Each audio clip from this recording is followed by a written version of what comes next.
প্রতিদিনের মতো আজও নিয়ে এসেছি আইসিডিএস ও পঞ্চায়েত পরীক্ষার জন্য গুরুত্বপূর্ণ কয়েকটি প্রশ্ন উত্তর, তাই ভিডিওটি স্কিপ না করে শেষ পর্যন্ত দেখবেন। যারা আইসিডিএসের পরীক্ষা দেবেন তারা অবশ্যই কমেন্টে আইসিডিএস বলে লিখে দেবেন, আর এবং যারা পঞ্চায়েত পরীক্ষা দেবেন তারাও পঞ্চায়েত বলে কমেন্টে লিখে দেবেন, তাহলে আমি বুঝতে পারবো যে কতজন আইসিডিএস এবং কতজন পঞ্চায়েতের পরীক্ষা দেবেন। চলুন আজকের ক্লাস শুরু করা যাক। আজকের ক্লাসের প্রথম প্রশ্ন হলো, what is the synonym of happy? অর্থাৎ হ্যাপি এর সমার্থক শব্দ কী? তো এ প্রশ্নের উত্তর হয়ে যাবে গ্ল্যাড। 2 নম্বর প্রশ্ন, ড্যাশ আমব্রেলা? তো এই প্রশ্নের উত্তর হয়ে যাবে অ্যান আমব্রেলা।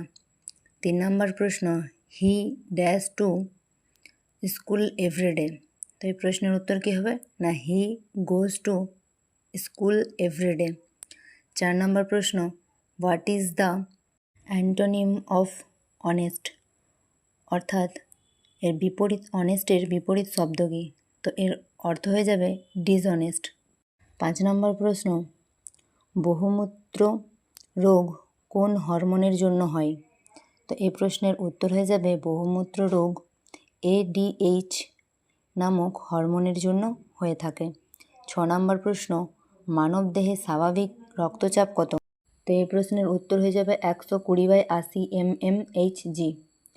7 নম্বর প্রশ্ন, কত সালে সুন্দরবনকে বিশ্ব ঐতিহ্যবাহী স্থান অর্থাৎ ওয়ার্ল্ড হেরিটেজ সাইট ঘোষণা করা হয়েছে? কত সালে করা হয়েছে? না, 1987 সালে। ভিডিওটি যদি ভালো লেগে থাকে তাহলে শেয়ার এবং সাবস্ক্রাইব করে দেবেন। 8 নম্বর প্রশ্ন হলো, কোন নদীকে দক্ষিণ ভারতের গঙ্গা বলা হয়? তো এই প্রশ্নের উত্তর হয়ে যাবে গোদাবরী নদীকে দক্ষিণ ভারতের গঙ্গা বলা হয়। 9 নম্বর প্রশ্ন, মানবদেহের বৃহত্তম অঙ্গ কী? তো এই প্রশ্নের উত্তর কী হবে? না, মানবদেহের বৃহত্তম অঙ্গ হলো ত্বক বা স্কিন।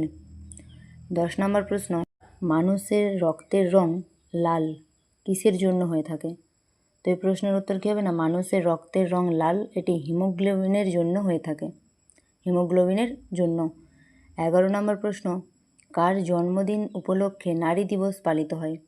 তো এই প্রশ্নের উত্তর কী হয়ে যাবে? না, সরোজিনী নাইডুর জন্মদিন উপলক্ষে নারী দিবস পালিত হয়।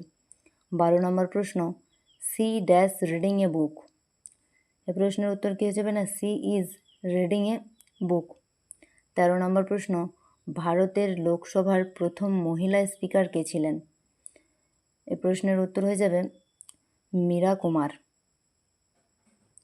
14 নম্বর প্রশ্ন, ভারতের প্রথম মহিলা রাজ্যপাল কে ছিলেন? তো এই প্রশ্নের উত্তর হয়ে যাবে ভারতের প্রথম মহিলা রাজ্যপাল সরোজিনী নাইডু ছিলেন। আজকের ক্লাসের শেষ 15 নম্বর প্রশ্ন হলো, সিন্ধু সভ্যতার কোন স্থানটি বর্তমানে পাকিস্তানে অবস্থিত? প্রশ্নের উত্তর হয়ে যাবে হরপ্পা। আজকে আইসিডিএস এবং পঞ্চায়েত পরীক্ষার এই ফ্রি ক্লাসটি আপনাদের কেমন লাগলো অবশ্যই কমেন্টে জানাতে ভুলবেন না। আজকের ক্লাস এখানেই শেষ। ধন্যবাদ।